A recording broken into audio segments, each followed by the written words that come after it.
하늘의 하나님 앞에 금식하며 기도하여, 이런 제목으로 느헤미야 강의 첫 번째 말씀을 여러분들에게 전하도록 하겠습니다. 성경의 기록 속에는 많은 인물들이 등장하는 것을 볼 수 있습니다. 그들의 삶과 인생을 그런데 성경이 기록하고 있는 이유는 무엇 때문일까요? 어떻게 하나님을 믿어야 이들처럼 복을 받고 잘 살 수 있는지를 말씀하고자 함이 그 기록의 목적일까요? 성경은 이스라엘 민족이 어떻게 생겨나게 되었고 그들의 역사 속에서 어떻게 메시아가 탄생하게 되셨고 이제 그리스도로 말미암은 이 복음이 이스라엘뿐만 아니라 온 세계에 어떻게 편만하게 퍼져나가게 되었는지를 말씀하고 있습니다. 그리하여 하나님의 택하신 모든 백성들이 마침내 하나님의 위대하신 구원의 계획 안으로 어떻게 들어오게 되었으며 그 하나님의 구원의 역사와 경륜이 지금도 어떻게 우리의 가운데 펼쳐지고 있는지를 우리들에게 보여주고 있습니다. 그리고 마침내 그 구원이 완성되는 날 주께서 이 땅에 다시 오심에 대해서 예언하면서 결국 이 모든 하나님의 위대하신 택자 구원의 장구한 역사와 하나님의 백성들의 궁극의 그 영원한 미래에 대해서 성경은 기록을 하고 있습니다. 그러므로 성경에 등장하는 모든 인물들은 모두 이스라엘을 중심으로 해서 하나님의 놀라운 구원의 계획과 그 언약이 성취되어 나아가는 가운데 모두 하나님 앞에서 어떤 역할들을 수행하게 되었고 그것을 그들의 평생의 삶을 통해서 어떻게 감당하면서 쓰임을 받게 되었는지를 우리들에게 보여주고 있다는 것을 우리는 기억할 필요가 있습니다. 하나님께서 선택하신 사람들을 통해서 여전히 하나님의 뜻과 섭리와 계획을 이루어 나가십니다. 그러므로 이 땅에 존재하는 모든 그리스도인들 가운데 크게는 나라와 민족을 위해서 감당해야 될 사명을 가진 자들도 있겠지만 좁게는 자신이 속한 가정이나 직장이나 그리고 부름받은 교회 안에서 하나님의 계획과 섭리를 따라서 하나님을 영화롭게 하기 위한 사명과 그 삶의 분명한 목적을 쫓아 살아가야 하는 이런 삶의 이유가 우리에게 분명히 있다는 것을 우리는 기억해야 합니다. 신자의 삶은 향방 없는, 목적도 의미도 없는 그런 인생이 되어서는 안 됩니다. 오직 우리의 모든 삶은 하나님을 영화롭게 하고 하나님을 즐거워하는 것에 그 목적이 맞춰져 있어야 하는 것입니다. 그것은 더 구체적으로 하나님을 사랑하고 지체들을 우리의 몸과 같이 사랑하며 우리가 살아가는 것입니다. 이 대의를 따라 존재할 때 신자는 진정으로 그 삶이 행복하고 영혼의 희열과 감사를 맛보면서 살아갈 수 있게 되는 것입니다. 신자의 삶은 우리를 이 시대 가운데 이곳에 존재하게 하신 하나님의 그 명확한 뜻을 따라서 살아가야 하는 분명한 목적과 이유가 존재하는 삶이고 인생입니다. 로마서 14장 17절은 기록하기를 하나님의 나라는 먹는 것과 마시는 것이 아니요 오직 성령 안에 있는 의와 평강과 희락이라 라고 말씀하고 있습니다. 그러므로 신자는 성령을 쫓아 살아가고 성령의 뜻에 순복하지 않으며 자기의 의와 만족을 위해서 살아가서는 결코 행복해질 수 없고 참된 기쁨을 맛볼 수 없는 존재라는 것을 이해해야 합니다.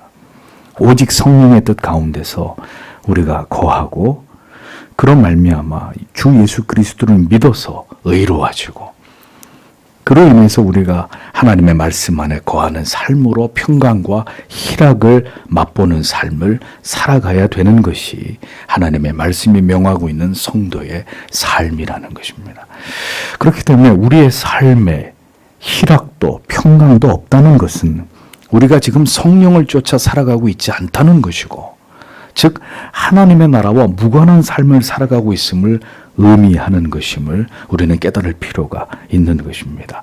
자기를 부인하고 십자가를 지고 주님을 쫓지 않는 자의 삶은 괴로움과 고통과 갈등뿐이라는 것을 잊어서는 안 됩니다. 존재의 이유와 목적, 우리를 택하여 주심의 그 고귀하신 뜻을 깨닫고 이해하지 못하는 신자의 삶은 결코 이 땅에서 행복할 수 없는 것입니다.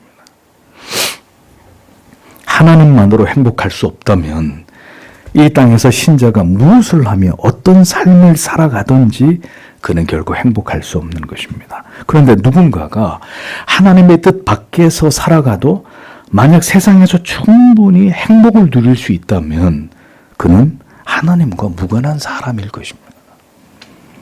성경은 우리에게 분명하게 그것을 말씀해 주고 있습니다.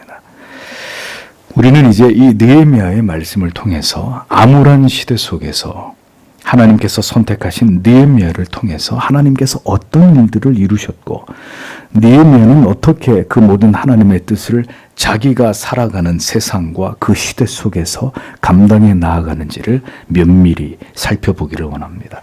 그리고 이 진리를 통해서 그렇다면 우리가 살아가고 있는 이 시대 속에서 성도로 부름받은 우리는 이 진리를 통해서 무엇을 생각하고 깨달아 오직 한 번뿐인 우리의 인생을 하나님 앞에서 살아가야 할지를 깊이 생각해보는 그런 시간을 우리가 갖기를 원합니다. 먼저 느헤미야서의 배경에 대해서 우리가 알아야 될 필요가 있습니다. 느헤미야는 여호와께서 위로하신다 이런 의미입니다. 느헤미야가 본서의 저자로 보는 그런 입장과 그리고 헬라어 70인역과 불가타 역에서는 느헤미야서를 제2의 에스더서라고 부르기 때문에 에스라와 느헤미야는 히브리 본문에서 또 한 권으로 되어 있는 것을 우리가 볼 때 저자를 에스라로 보는 이 두 가지 견해가 존재합니다. 이 책은 느헤미야의 예루살렘 총독으로 재임한 제1기에서부터 2기까지를 연대기적으로 기록한 것으로 기록 시기는 주전 400년경으로 보고 있습니다. 느헤미야 당시 이스라엘은 집요하게 하나님을 멀리하고 이교도들의 우상을 숭배하면서 음행을 저지르고 있는 매우 패역하고 강팍한 삶에서 전혀 그들은 돌이키지 않고 있었습니다. 그 결과 하나님께서는 결국 아수르와 바벨론이라는 몽둥이와 채찍을 통해서 이스라엘을 징계하시기에 이르렀습니다. 그래서 주전 722년 아수르 사람들은 북왕국의 10지파를 멸망시키고 그들을 모두 포로로 잡아서 세계 전역으로 강제로 그들을 이주시켰고 그들을 모두 흩어놓았습니다. 그 후 몇 세기가 지나 다시 주후 605년에서 586년경에 하나님께서는 북이스라엘과 마찬가지로 그 언약을 저버린 유다를 심판하시기 위해서 이번에는 강력한 패권 국가인 바벨론을 들어서 예루살렘을 비롯한 이스라엘의 전역을 폐허로 만들어 버리셨습니다. 하나님께서는 유다를 이후 70년 동안 바벨론의 포로로 고통을 당하게 하셨습니다. 그렇게 철저하게 선민 이스라엘을 향해서 하나님께서는 두려운 진노의 채찍을 가하시는 것을 역사는 증언하고 있습니다. 하나님의 백성들이 어떤 삶을 살아가든 하나님께서는 그들을 너무 사랑하셔서 전혀 그들을 징계하지 않으시고 항상 사랑으로 용서하시고 모든 것을 용납해 주기만 하신다고 그렇게 생각하고 믿는 것은 결코 올바른 신앙이 아닙니다. 그것은 미신일 뿐입니다. 이스라엘이 패망한 역사를 구경하지 마십시오. 이 나라도 이 민족도 이 땅의 교회들도 하나님과 바른 진리를 떠나 우상을 숭배하고 택하심을 입은 백성들로서 그 삶이 하나님의 영광을 가리우고 패역하고 강팍함으로 물들어 갈 때 어떤 하나님의 두려운 징계가 우리와 우리의 자녀들에게 임할지 알 수 없다는 것을 우리는 분명하게 기억해야 합니다.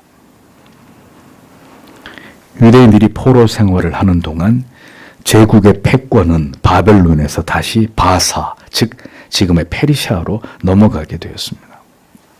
이 시대부터 이제 다니엘이 예언을 시작하고 있는 내용이 다니엘서에 기록이 되어 있는 것입니다. 에스라서는 하나님의 백성들에게 예루살렘으로 돌아가서 하나님의 성전을 건축하라는 이 바사왕 고레스의 칙령으로 시작해서 율라 민족의 절기와 제사 제도가 다시 복원되기에 이르는 이 시점을 기록하고 있는 책입니다.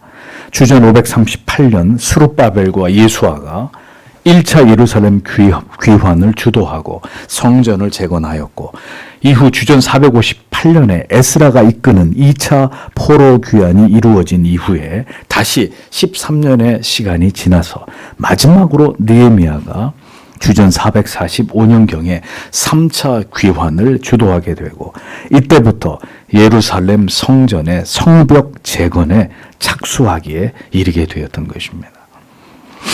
이렇게 하나님의 위대한 구속사의 물줄기가 언약하신 대로 흘러가게 하기 위해서 하나님께서는 이러한 당신의 충성스러운 종들을 통해서 다시 이스라엘 백성들이 하나님을 신앙할 수 있는 길을 새롭게 닫게 하신 역사가 성경에 기록되어 있는 것입니다. 그러나 얼마 후에 이스라엘은 선민으로서의 영광을 끝내 회복하지 못하고 페르시아와 헬라와 로마 등의 열강들의 압제에서 벗어나지 못하는 시간을 또다시 보내게 됩니다.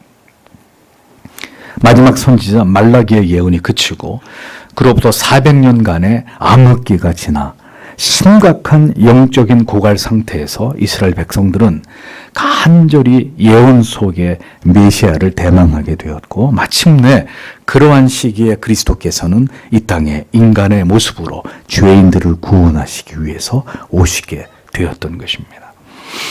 신약 시대가 도래하기 전에 바벨론의 포로 생활에서 돌아온 이스라엘이 성전을 중심으로 하나님을 찾을 수 있는 기회와 그들의 신앙을 회복할 수 있는 기틀을 마련하기 위해서 하나님께서는 에스라와 느헤미야, 에스더와 같은 하나님께서 택하신 자들을 당시에 하나님이 사용하셨다는 그 기록이 성경에는 분명히 나타나고 있는 것입니다.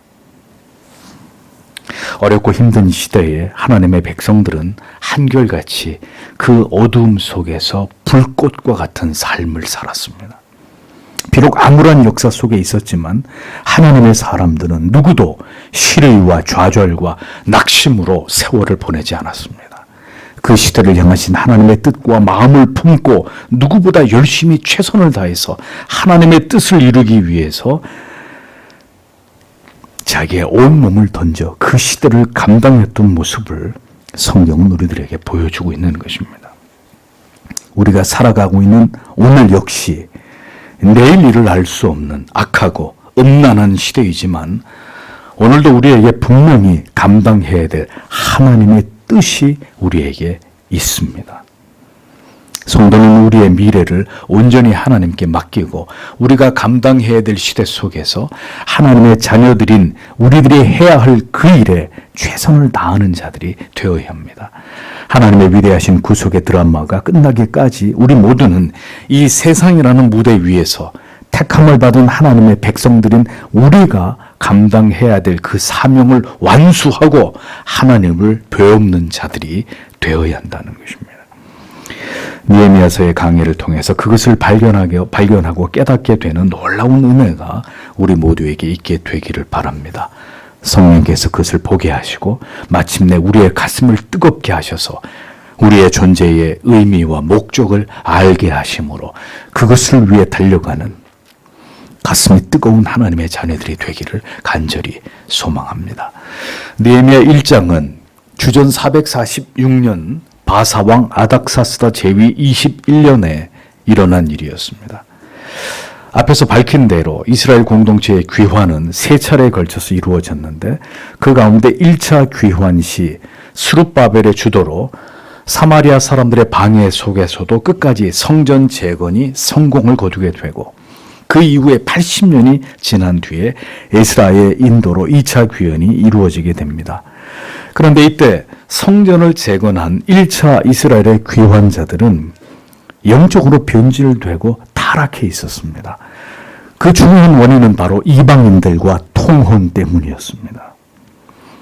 에스라는 율법을 가르쳐서 이스라엘 공동체의 정체성을 확립하고 다시 그들의 신앙을 바로 세우기 위해서 혼신의 힘을 다했고 이스라엘 공동체를 회복시켰지만 그가 유다를 떠나자 이스라엘은 다시 급격하게 타락하고 부패로 무너져가고 있었습니다. 이 시대는 예루살렘이 사마리아의 속주가 되어 있었기 때문에 사마리아 관리들에게 착취를 당하고 있었고 정치적인 탄압을 받고 있었던 그런 상황이었습니다.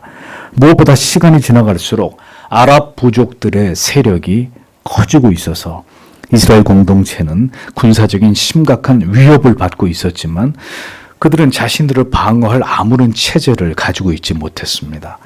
이와 같은 이유로 이스라엘은 성벽을 재건하고자 했지만 사마리아 관리들에 의해서 무산되고 말았습니다. 매우 암울하고 암담한 이스라엘의 영적인 상황과 그리고 대내외적인 불안한 상태가 지속되고 있었던 바로 그 시기에 이제 느헤미야가 등장하게 된 것입니다. 당시 느헤미야는 페르시아 궁정에서 아닥사스다 왕의 수를 맡은 관원으로 매우 두터운 왕의 신임을 얻고 있었습니다. 그런데 그에게 어느 날 예루살렘으로부터 비보가 들려오게 됩니다. 오늘의 본문을 보십시오. 1절, 2절에 하가랴의 아들 느헤미야의 말들이다.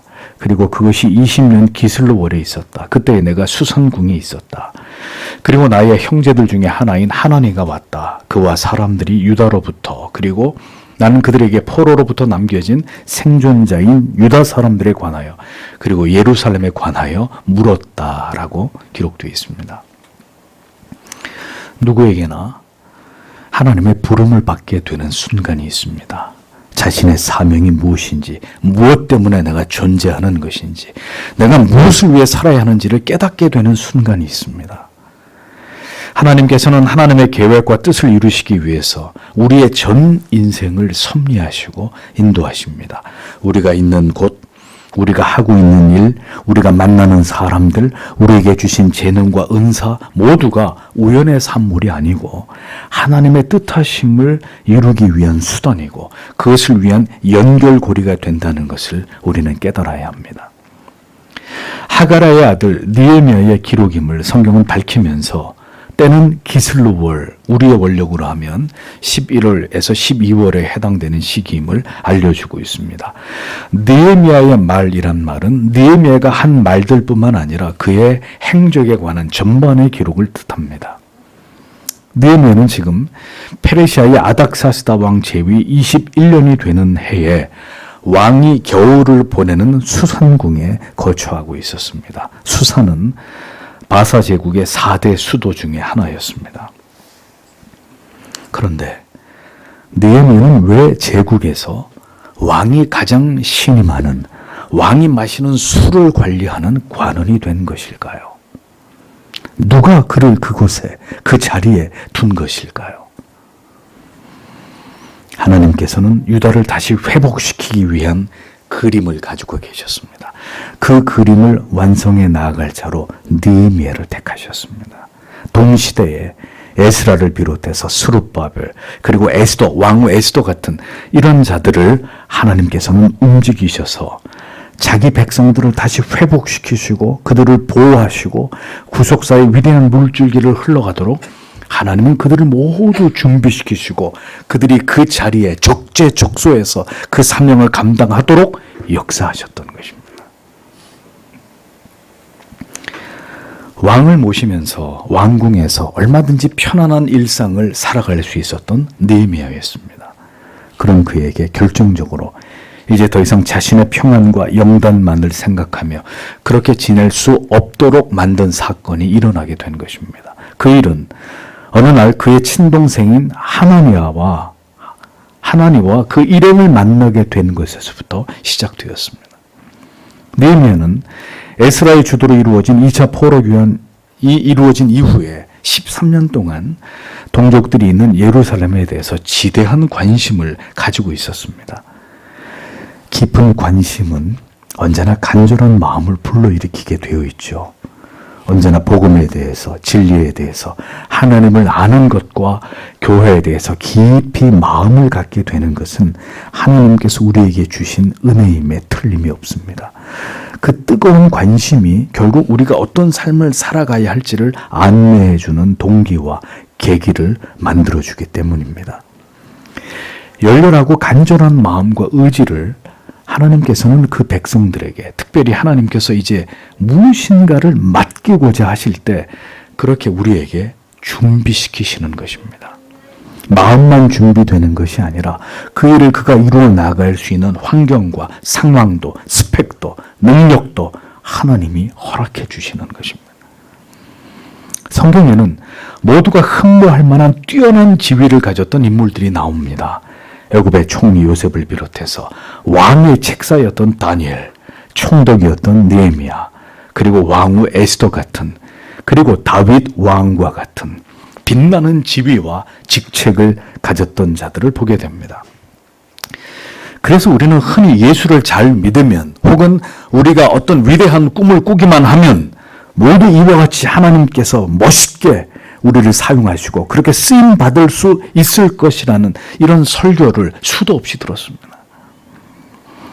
그러나 이 모든 직분과 그들에게 주어진 직책은 그들이 받은 복이 아니라 하나님께서 자기 백성들과 맺으신 그 위대한 구속의 언약과 그 계획을 성취해 나아가기 위해서 하나님께서 시대마다 그들을 그 자리에 세우시고 그들을 사용하신 증거일 뿐이라는 것을 우리는 올바로 이해할 필요가 있는 것입니다. 하나님의 뜻과 섭리를, 그 신명막측하신 계획을 세상 속에서 그 백성들을 위해서, 하나님의 나라와 그 뜻을 위해서 펼치고자 하실 때 하나님께서는 사람을 준비시키시고 그가 그 일을 행할 수 있는 자리를, 기회를 만드시는 분이십니다. 환경을 움직이시고 그가 그 자리에서 하나님의 일을 이루도록 역사하시는 것입니다. 광야의 광인 같은 요한이든지, 겁쟁이 기드온이든지, 양치는 소년 목동 다윗이든지, 하나님께서는 그들이 어디 있든 그들을 통해서 결국 그 자리로 그들을 이끌어서 그 일들을 행하도록 당신의 사람들을 사용하시는 분입니다. 하나님의 사람들은 그의 인생 속에서 항상 자신에게 주어진 모든 일에 최선을 다해야 되지만 그에게 결국 기회를 주시고 어떤 자리를 허락하시는 것은 그가 그 일을 이룰 수 있도록 길을 여시는 분은 우리가 아니라 오직 하나님이시라는 사실을 성도 여러분 잊어서는 안 됩니다. 우리는 이 진리를 믿어야 합니다. 우리가 오늘 열심히 성실히 살며 하나님께서 인도하신 그곳에 존재하는 목적은 그곳에서 나를 있게 하신 그 자리에서 하나님의 뜻과 하나님의 계획을 이루고자 하심이다 라는 것을 우리는 분명히 알아야 하는 것입니다. 사람에 따라서 좁게는 내 가정과 내 교회와 내 직장과 내 사업을 통해서 그렇게 하나님이 그를 사용하실 수 있고, 넓게는 나라와 민족과 우리가 살아가고 있는 이 시대 가운데서 하나님의 백성들이 감당해야 될 하나님의 뜻과 계획들을 위해서 그들을 존재하게 하시는 하나님이시라는 것입니다. 기회는 우리가 만드는 것이 아닙니다. 꿈을 꾸면 그 꿈이 다 이루어지는 것이 결코 아닙니다. 모든 것은 하나님의 뜻과 섭리를 따라 하나님께서 사용하고자 하시는 자들의 인생 속에서 하나님께서 그들을 통해서 그 뜻을 이루시고 펼쳐나가는 것입니다. 그래서 하나님의 백성들은 그렇게 일하시는 하나님이신 것을 아시기 때문에 오늘도 하나님 앞에서 최선을 다하는 삶을 살아가는 것입니다. 운명이니 숙명이니 하는 따위를 믿는 것이 아니라 하나님의 뜻이 반드시 나를 통해 이루어질 것을 믿고 소망하기 때문에 자기가 있는 곳에서 세상을 비관하고 절망하는 것이 아니라 그 위대하신 하나님의 뜻을 이루고 나타내기 위한 그 소망을 품고 자기의 삶을 책임있고 성실하게 살아가는 것입니다. 우연히 살아가는 인생도, 운명 같은 나의 환경도 존재하지 않습니다. 모든 것은 하나님의 뜻을 이루어가는 과정과 그 무대임을 우리는 기억해야 합니다. 그 시간과 공간을 지나가면서 그래서 우리는 생각하고 또 생각해야만 합니다. 왜 하나님께서 나를 이곳에 있게 하셨고 이러한 일들을 겪게 하시고 이러한 사람들을 만나게 하시고 이러한 시대를 지나가게 하시는 것인지를 성도는 하나님께 진지하게 그것을 물어야 하는 것입니다. 느헤미야는 그의 동생 하나니에게서 포로로 끌려가지 않은 유대에 남겨진 자들에 대해서와 그리고 예루살렘의 상황에 대해서 물었습니다. 이 일은 결코 우연이 아니었습니다. 느헤미야가 조국의 상황에 대해서 그들에게 물은 것은 느헤미야의 몸은 비록 화려한 페르시아의 왕궁에서 살아가는 안락함 속에 있었어도 그의 마음은 오매불망, 그의 조국과 그리고 동족들에 대해서 언제나 그가 생각하고 있었기 때문이었습니다. 이 어두움의 절망의 시대를 살아가는 우리를 향하신 하나님의 뜻이 무엇인지 우리는 우리의 마음 속에 날마다 부딪혀오는 어떤 생각들에 대해서 그리고 내가 걸어가야 될 길에 대해서 진지하게 하나님 앞에 묻는 자들이 되어야 합니다. 간절히 그것을 위해서 뜻을 세워 기도하는 시간들이 그 시대를 지나가는 모든 그리스도인들에게 반드시 필요하다는 것입니다. 그것이 하나님의 뜻을 받들며 존재하는 먹든지 마시든지 우리가 무엇을 하든지 하나님의 영광을 위해서 해야 하는 하나님의 자녀들의 삶인 것입니다. 우리에게 언제나 잊을 길이 없는 우리의 마음에서 떠나지 않으며 우리의 가슴을 가득 채우는 언제나 잡아두어도 우리의 마음이 달려가고 있는 그 대상은 무엇입니까? 느헤미야에게는 그것이 바로 자기의 동족들과 조국이었습니다. 그것이 포로로 끌려가지 않고 살아남아 있었던 자들, 그들이 얼마나 피폐하고 고통스러운 삶을 살아가고 있는지에 대해서 그리고 에스라에 의해서 성전은 재건되었지만 여전히 암울한 상황에 매우 위급한 상황에 놓여있는 조국 이스라엘의 상황에 대해서 느헤미야가 그토록 그것을 알고자 했던 이유였던 것입니다. 하나님의 마음이 부어지는 그곳에 언제나 염려하는 마음이 있습니다. 근심하며 애타하는 마음이 생겨나기 마련입니다. 그래서 사도 바울은 고린도후서 11장 29절에서 누가 약하면 내가 약하지 아니하며 누가 실족하게 되면 내가 애타지 아니하더냐라고 고백하고 있는 것을 보게 되죠. 그것은 자기를 위한 자기의 어떤 문제로 인한 애타는 마음이 아니었습니다. 많은 사람들이 아무 생각 없이 살아가는 시간들 속에서도 하나님의 사람들은 그들이 보지 못하는 것을 보고 그들이 듣지 못하는 것을 듣게 됩니다. 그것은 곧 하나님께서 부어주시는 마음입니다. 거룩한 그 마음의 눌림인 것이죠. 하나님의 마음의 근심과 걱정과 염려가 하나님의 사람들에게는 부어지는 것입니다. 그것이 결코 그들이 이 세상에서 그저 편안하게 자신만을 위해서 살아갈 수 없게 만드는 이유가 되는 것입니다. 늦은 밤까지 잠을 이룰 수 없고 이른 새벽녘에 절로 눈이 떠지고 언제나 그 대상을 어떤 일을 생각하면 눈물이 앞을 가리는 것은 그리고 가슴 한켠이 예리한 칼로 베인 듯이 아파오는 것은 하나님의 아파하시는 마음이 때로 우리에게 그 뜻을 위해 살아야 될 하나님의 백성들에게 전달되고 전이 되기 때문입니다. 먹고 사는 문제 때문이 아닌 이 같은 거룩한 근심이 하나님의 뜻과 그 나라를 위한 애타하는 염려가 오늘 우리들에게 있는지 우리는 생각해 봐야 합니다. 하나님은 오늘도 그런 마음을 품은 자들을 찾고 계시기 때문입니다. 모두가 이기적인 자기 삶만을 위해 염려하고 걱정할 때 하나님의 나라와 그 뜻을 위해서 교회와 지체들을 위해서 우리의 자녀들이 앞으로 살아가야 될 이 영적으로 암울하고 암담한 세상을 생각하면서 하나님께 눈물로 간절히 기도하는 그 마음이 이 시대를 살아가고 있는 우리들에게 반드시 있어야 한다는 것입니다. 느헤미야는 그가 간절히 기다리던 소식을 마침내 그들의 입을 통해서 전해 듣게 되는데 그 내용은 참담하기 이를 데 없는 것이었습니다. 그리고 그들이 나에게 말했다. 거기 그 지방에서 포로로부터 남겨졌던 그 남겨진 자들이 큰 환난과 능욕 가운데 그리고 부서진 예루살렘의 성벽과 그것의 성문들이 불에 태워졌다라고 3절에 기록되어 있습니다. 느헤미야가 물었던 두 가지 질문에 대한 답변을 그는 듣게 되는데, 먼저는 포로로 사로잡힘을 면한 자들에 관해서 그들이 지금 그곳에서 큰 환난을 만났고 능욕을 당하고 있다라는 소식을 듣게 됩니다.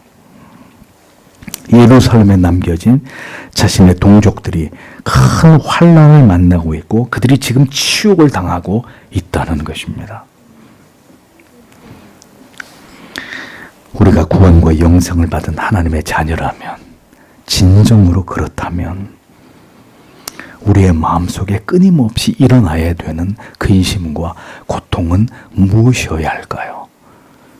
그것은 하나님을 알지 못한 채로 이 세상에 살아가고 있는, 세상에서 죄인들에게 주어진 그 인생의 무거운 짐을 지고 고통을 받으면서 살아가고 있는 우리의 가족들과 이웃에 대한 거룩한 눌림이 우리들에게 있어야 하는 것입니다. 귀엽고 사랑스러운 우리의 자녀들을 볼 때마다, 그러나 앞으로 그들이 살아가야 될 이 세상이 하나님을 버리고 지극히 사악한 인간의 정신과 사상과 유행 속에서 하나님이 세우신 모든 질서들을 파괴하면서 인간을 우상처럼 숭배하는 그런 세상을 만들기 위해 혈안이 되어 있다는 것을 생각할 때, 우리 자녀들의 영혼을 위해서 우리는 애타는 마음으로 그들이 겪어야 될 세상에서 부디 그들이 흔들리지 않는 견고한 믿음으로 그 세상을 살아갈 수 있기를 기도해야 되는 것입니다. 사탄 마귀에게 붙들려 있는 영혼들, 진리가 지워지고 있는 환난과 핍박에 다가오고 있는 마지막 시대를 살아가야 될 우리의 자녀들을 위해서 우리는 울어야 하는 것입니다. 그 영혼들에 대한 애타는 마음이 우리에게 없다면 누가 그들을 위해서 기도하고 누가 그들에게 복음을 전하며 하나님의 자녀가 되게 하겠습니까? 여전히 숨막히는 핍박과 괴로움과 고통 속에서 오늘도 숨어서 하나님을 예배하고 있는 크리스찬들이 북한 땅에 얼마나 되는지 우리는 알지 못합니다. 불안한 체제와 극도의 경제적인 어려움과 잔인한 핍박과 제재와 억압 속에서 오늘도 하나님을 예배하고 있을 우리의 형제와 자매들, 우리 모두의 마음 속에서 결코 잊혀져서는 안 될 자들이라는 것을 우리는 기억해야 됩니다. 영생은 올바른 복음과 진리를 듣지 못하고 깨닫지 못해서 오늘도 신앙의 이유가 현세, 기복에만 집착하고 있는 참된 신앙과 진리를 알지 못하는 자들, 그들 모두가 우리에게는 환난 만나고 능욕을 받고 있는 자들이라는 것을 우리는 잘 알아야 하는 것입니다. 우리가 진정으로 마음 아파해야 할 것은 우리 마음이 신자라 하면서도 전혀 이러한 대상들에 대해 애타는 마음이나 그들을 긍휼히 여기면서 그러한 영혼들을 위해서 간절히 기도하지 않고 있는 우리의 상태입니다. 느헤미야와 달리 이러한 거룩한 고민과 안타까운 마음이나 고통스러운 마음 없이 그저 나의 삶에만 집중하면서 살아가고 있는 차갑게 식어버린 우리들의 모습입니다. 아무도 기대해주지 않고 아무도 염려해주거나 걱정해주지 않는, 긍휼히 여겨주지 않는 이가 바로 여러분 자신이라면 어떻겠습니까? 우리가 하나님을 알지 못하는 그들을 위해서, 우리의 가족과 어린 자녀들을 위해서, 그리고 지금도 목숨을 걸고 숨어서 하나님을 예배하고 있는 자들을 위해서 간절히 눈물로 기도하며 그들을 위한 애통하는 마음마저 우리의 마음 가운데 없다면 그들에게 필요한 어떤 미래가 찾아오게 될지를 생각해 보십시오. 이어 느헤미야가 들은 소식은 예루살렘 성이 회파되었고 성문들은 모두 불에 탔다는 내용이었습니다. 그런데 원문을 보면 성이 회파되고라는 부분에 이 동사를 현재 분사 능동태형을 취하고 있는 것을 볼 수 있습니다. 그러니까 예루살렘 성이 지금도 계속 무너지고 있다는 사실을 강조하고 있는 것입니다. 또 성문은 이미 완전히 불에 다 타버렸다고 기록하고 있습니다. 성벽은 지금도 무너져 내리고 있고 성문은 모두가 불에 타버린 상태가 지금 예루살렘의 처참한 모습이라는 것을 느헤미야는 알게 된 것입니다. 성벽은 지금도 무너져 내리고 있고 성문은 다 불에 전소되었다. 여러분, 어디가 그렇다는 것이죠? 예루살렘 성이 그렇다는 것입니다. 평화의 도성, 하나님이 함께 하셨던 하나님의 영광과 거룩으로 충만하던 그곳이 지금 그렇게 비참한 지경에 놓여 있었다는 것입니다. 성도 여러분, 이 무너지고 있는 불타버린 예루살렘의 성을 보면서 여러분은 무엇을 떠올리십니까? 오늘의 교회의 모습이 오버랩되지 않으신가요? 참된 진리가 선포되고 영생을 확신하고 소망하는 자들로 언제나 시대의 등불이 되어야 될 교회가 처참하게 세상의 인간 중심의 정신에 의해 지배당하고 있고 더 이상 하나님만이 높임을 받는 것이 아니라 사람들이 높임을 받으면서 위로와 사랑과 축복만을 갈구하기 위해 몰려드는 오늘의 교회가 바로 무너져 내리고 있는 예루살렘 성이고 불에 타버린 성문의 모습이 아닌지를 우리는 생각해 볼 수 있어야 합니다. 문이 불에 타 없어져 버렸으니 지나가는 개들이 그것을 들고 날 것이고 자풀이 우거지고 그야말로 폐허와 흉물스러운 모습으로 변해가고 있는 그 예루살렘 성이 이 시대의 교회의 모습과 흡사하지 않느냐는 것입니다. 거룩도 경건도 내세에 대한 확신과 소망도 교리를 통해서 우리가 믿는 이 진리에 대한 분명한 믿음도 존재하지 않는 무너지고 있는 오늘의 교회의 모습을 우리는 생각하지 않을 수 없는 것입니다. 세상의 온갖 모욕과 조롱거리가 되어버린 이 참담한 오늘의 교회와 성도에 대한 우리들의 현실을 보십시오. 한 시대 속에 성도와 교회가 명예롭고 거룩하고 영광스럽지 않은데 교회의 머리 대신 그리스도의 이름이 세상에서 지금 어떤 대우를 받고 있는지를 보시란 말입니다. 이것이 우리의 시대의 모습입니다. 느헤미야가 큰 근심과 걱정과 말할 수 없는 안타까움으로 바라보고 있었던 예루살렘 성의 모습이 바로 오늘 우리들이 마주한 이 시대의 교회와 우리들의 신앙의 모습이 아닐 수 없는 것입니다. 하나님께서 지금 왜 우리들에게 무엇인가를 보여주고 계시는 것일까요? 왜 우리들의 눈과 마음에 어떤 대상을 떠올리게 하시고 말할 수 없는 안타까움이 영혼 깊이 스며들게 하시는 것일까요? 그것을 위해서 지금 여러분이 기도하기를 원하시기 때문입니다. 그 하나님의 마음을 생각하면서 간절히 하나님을 찾기를 원하시기 때문입니다. 모두에게 애타는 마음이 있습니다. 그것이 어떤 대상이건 그러나 모두가 애타하면서 그 문제를 하나님께로 가지고 나아가 기도하지는 않습니다. 그냥 애타하고 걱정하고 염려할 뿐입니다. 하나님께서 보여주신 그 문제를 하나님의 시선으로 바라보고 그것을 가지고 하나님께로 가지고 나와 간절히 기도하면서 더 나아가 하나님의 뜻을 행하기를 하나님은 원하시지만 다수의 사람들은 그저 이 시대가 저물고 있는 모습들을 망연자실하며 바라볼 뿐입니다. 불평과 원망하는 자들을 통해서 일하지 않으시고 오늘도 눈물로 무릎을 꿇는 자들을 세워서 그들을 통해서 일하시는 하나님이십니다. 성도에게는 하나님이 주시는 마음이 있습니다. 우리에게 보게 하시는 어떤 그림이 있습니다. 우리의 마음이 가는 어떤 주제나 어떤 사람이 어떤 일들이 우리의 마음을 채우고 우리의 모든 관심을 집중시키십니다.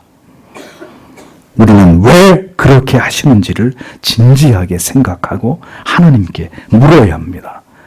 우리가 사는 시대 속에서 우리에게 보여주시는 하나님의 마음을 받아서 그 속에 담겨진 하나님의 뜻을 받들어야 될 책임과 거룩한 사명이 하나님의 사람들에게 있는 것입니다.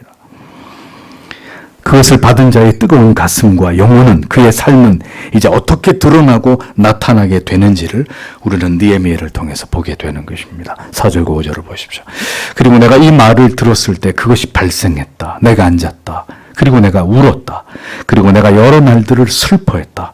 그리고 내가 하늘의 하나님 앞에서 금식하고 기도하고 있었다. 그리고 내가 말했다. 오, 하늘의 하나님 여호와, 크시고 두려우신 하나님이여, 언약을 지키시고 그분을 사랑하는 사람들을 위하여, 그리고 그분의 계명들을 지키는 사람들을 위하여 인내를 베푸시는 이라고 기록이 되어 있습니다. 느헤미야는 예루살렘 성과 동족들에 대한 비참한 소식을 접한 이후에 그는 주저앉을 수밖에 없었고 그는 눈물을 흘렸다고 기록하고 있습니다. 이 말의 깊은 의미는 이제 느헤미야는 일상을 지속할 수 없을 만큼 깊은 상심에 빠졌고 그는 하염없이 조국의 상황에 슬퍼하고 고통스러워하고 눈물로 하루하루를 지새우고 있었다는 것입니다. 느헤미야는 지금 페르시아 왕이 머무는 겨울 왕국의 안락함과 평안함 속에 있었습니다. 그러나 느헤미야는 자신의 평안하고 안정된 상황 속에서 결코 안주할 수 없었고 귀를 열어서 조국에서 들려오는 소리에 촉각을 곤두세우고 있었으며 마침내 동생의 일행들을 통해서 소식을 접하게 되었을 때 그는 조국 이스라엘에서 일어난 모든 일들에 대해서 모든 것이 무너져 내리는 극도의 슬픔과 비절참절한 마음의 고통을 느끼게 되었습니다. 하나님의 사람은 자기의 현실만을 바라보고 생각하는 사람들이 아닙니다. 그 현실을 통해서 드러내고 계시는 하나님의 마음을 보는 사람들입니다. 그리고 마침내 그 하나님의 마음이 나를 움직여서 무엇을 위해 살아가야 할지를 발견하게 되는 사람들입니다.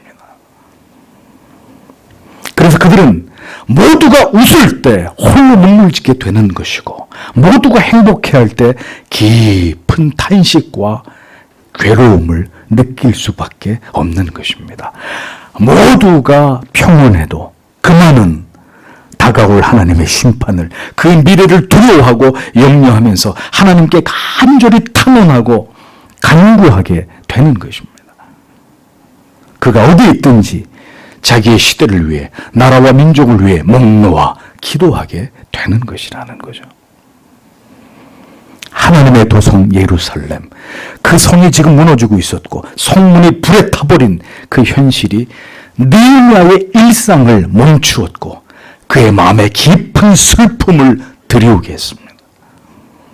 그는 곡기를 끊고 눈물 젖은 얼굴로 간절하게 하나님을 찾기 시작했습니다.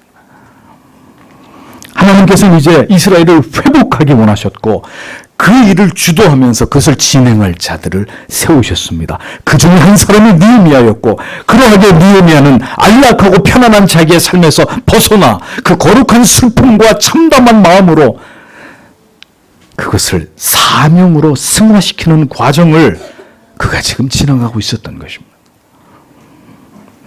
그는 울고 슬퍼하고만 있지 않았습니다. 그는 이 상황에서 무엇을 해야 할지를 알고 있었습니다. 그는 금식했고 기도함으로 이 모든 상황을 가지고 하나님께로 나아갔습니다. 하나님께서는 그렇게 그에게 거룩한 슬픔을 주셨고 이내 그를 기도의 자리로 이끄셨습니다. 기도하지 않는 자들이 외치는 사명은 거짓입니다.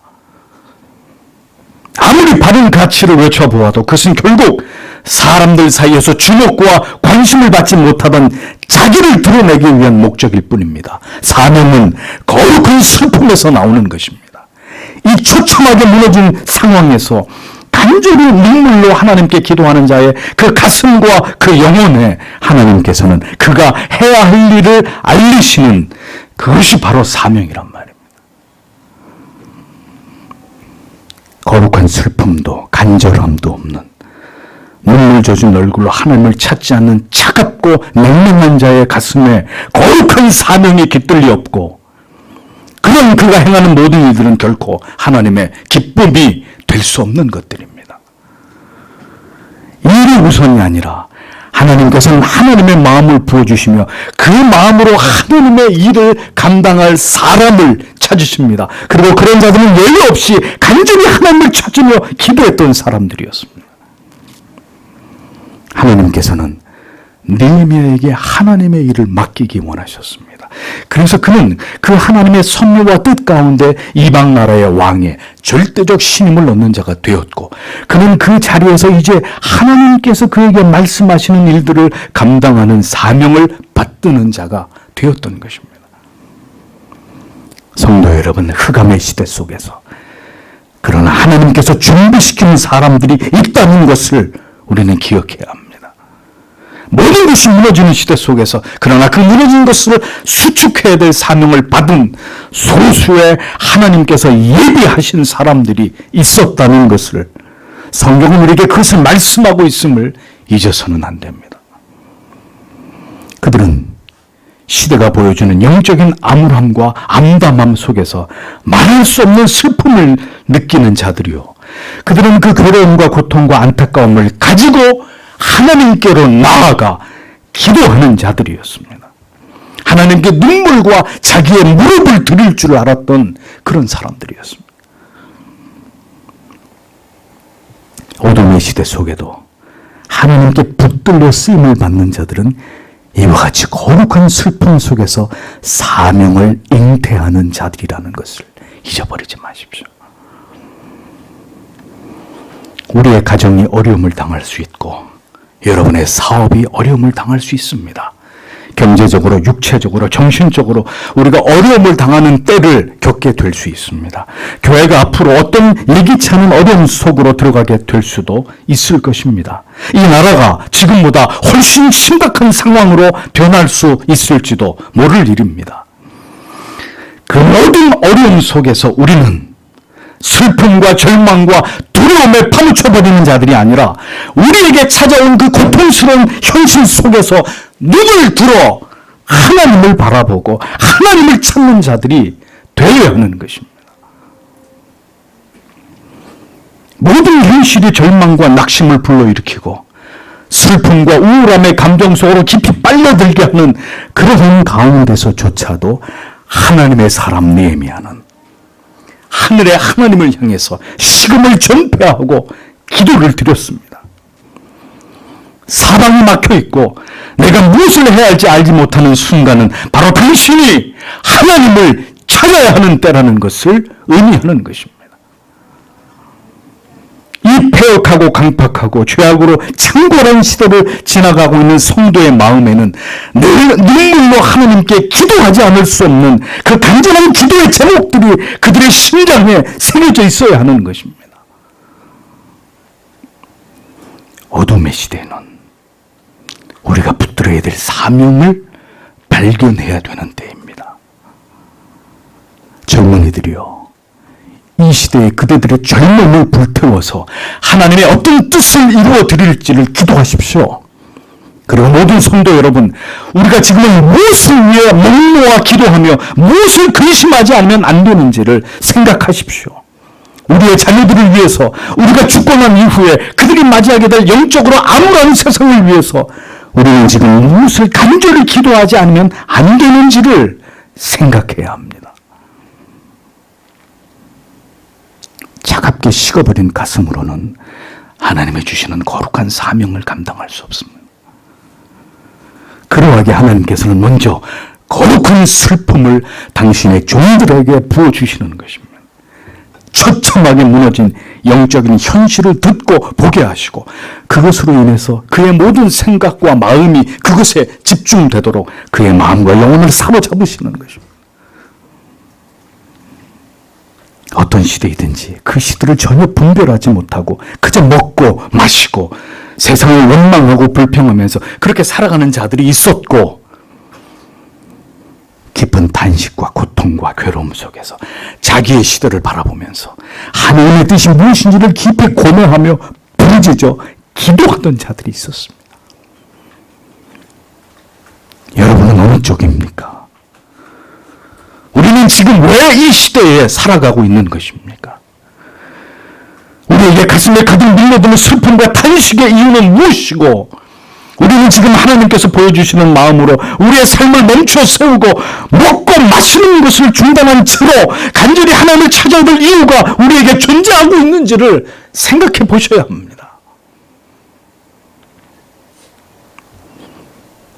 젊음을 쏟아내고 탄식을 토해내는 이들은 많습니다. 그러나 하나님의 마음을 받아 간절히 하나님께 기도하면서 스스로 대안이 되고자 하는 자들은 소수에 지나지 않습니다. 느헤미야의 기도는 어두운 밤하늘의 불기둥처럼 솟구치고 있었습니다. 그는 하나님을 아는 지식에 하나님의 언약의 근거에서 간절한 기도를 토해내고 있었습니다. 그는 하늘의 하나님 여호와 크고 두려우신 하나님이여 라고 하나님을 부르고 있었습니다. 이스라엘 백성들에게 일어난 모든 일들은 천지와 우주 만물을 주관하고 계시는 하늘의 하나님께서 행하신 일들이고, 그같이 하나님을 버리고 악을 행하며 돌이킬 줄 모르는 자기 백성들에게 채찍을 드시고 그들을 징계하심으로 그들을 돌아오게 하시려는 하나님은 참으로 두려우신 하나님이시라는 것을 느헤미야는 잘 알고 있었습니다. 그러므로 왜 그 같은 일들이 지금 예루살렘에 이스라엘 백성들에게 일어나고 있는지를 느헤미야는 정확하게 간파하고 있었음을 볼 수 있습니다. 멸망도 다시 회복해 하심도 모두 하나님의 손에 달려있음을 알기에 느헤미야는 하나님의 주권과 섭리를 믿으면서, 그리고 어떤 경우에도 하나님의 언약은 성취되고 완성된다는 것을 알기에 그는 하나님께 이어서 이렇게 간구하고 있었던 것입니다. 주를 사랑하고 주의 계명을 지키는 자에게 언약을 지키시며 긍휼을 베푸시는 주여 간구하나이다.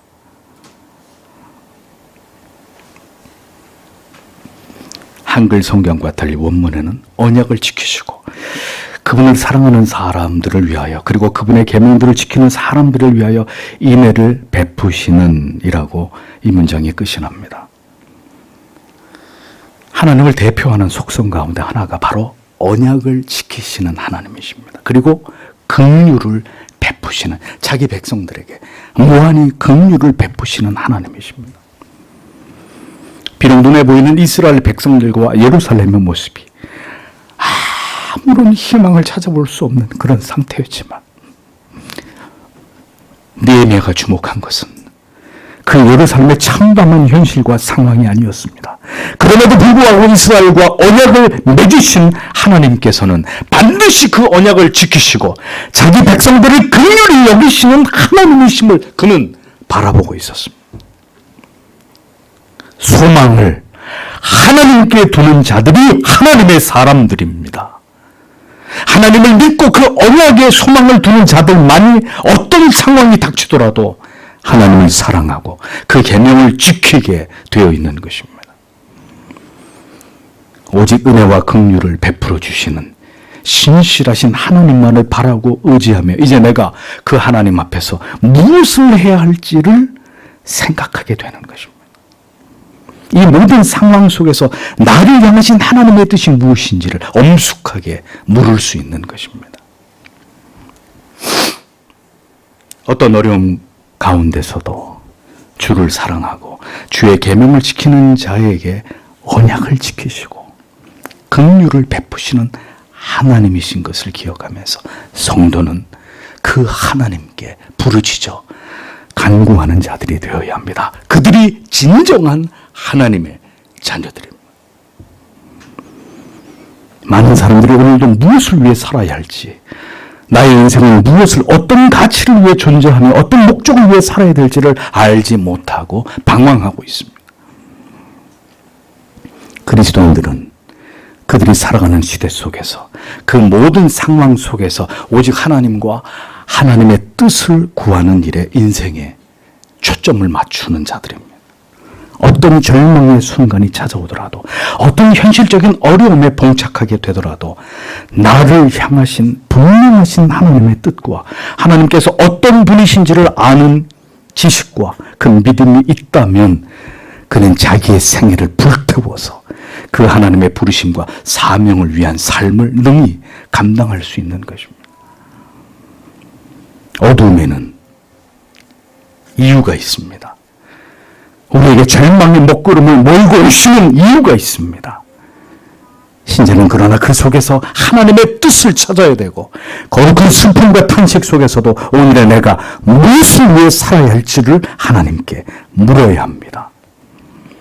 나를 존재하게 하신 하나님의 뜻이 분명히 있다는 것을 믿고 그것을 바라보고 오직 그것의 생각과 마음을 모아 잿더미 위에서도 기도하고 지극히 평안함 속에서도 자기를 절제함으로 하나님을 간절히 찾는 삶을 살아가야 되는 것입니다. 하나님은 오늘도 그런 자를 찾고 계시는 것입니다. 하나님께서 세우신 모든 법과 제도와 질서들이 인간의 오만함에 의해 모두 불에 타 없어지고 있는 시대입니다. 성도 여러분, 이제 우리는 무엇을 해야 할까요?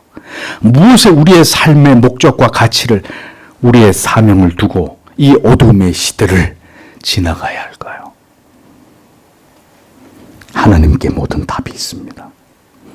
절망의 상황 속에서도 우리는 하나님을 바라고 이 모든 상황의 이유를 깨달으며 그 가운데서도 영혼의 등불을 켜서 시대 앞에 우리가 교회가 감당해야 될 사명이 무엇인지를 발견해야 합니다. 어둠을 바라보지 마십시오. 절망의 감옥에 갇힐 뿐입니다. 하나님의 약속을 바라보십시오. 어떤 경우에도 신실하신 그 하나님을 찾으십시오. 그러면 우리가 무엇을 위해 살아야 할지, 우리가 지금 무엇을 위해 우리의 마음을 모아야 할지를 하나님께서 우리들에게 가르쳐 주실 것입니다.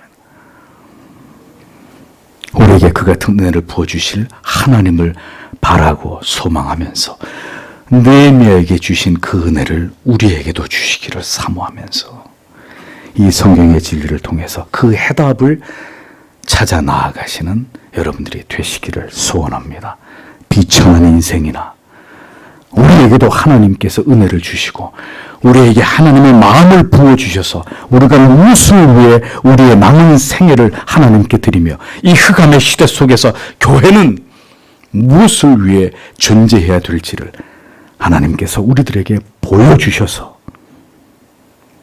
이 멸망할 세상에 헛된 희망과 기대를 품지 않고 오직 하나님께 소망을 두며 마지막 시대에 우리에게 주신 타협할 수 없는 사명을 위해서 살아갈 수 있는 그 믿음을 하나님께서 우리 모두에게 주시기를 오늘 이 느헤미야의 첫 번째 말씀을 드리면서 성도 여러분 모두 함께 하나님 앞에 간절히 기도하기를 원합니다. 기도하겠습니다.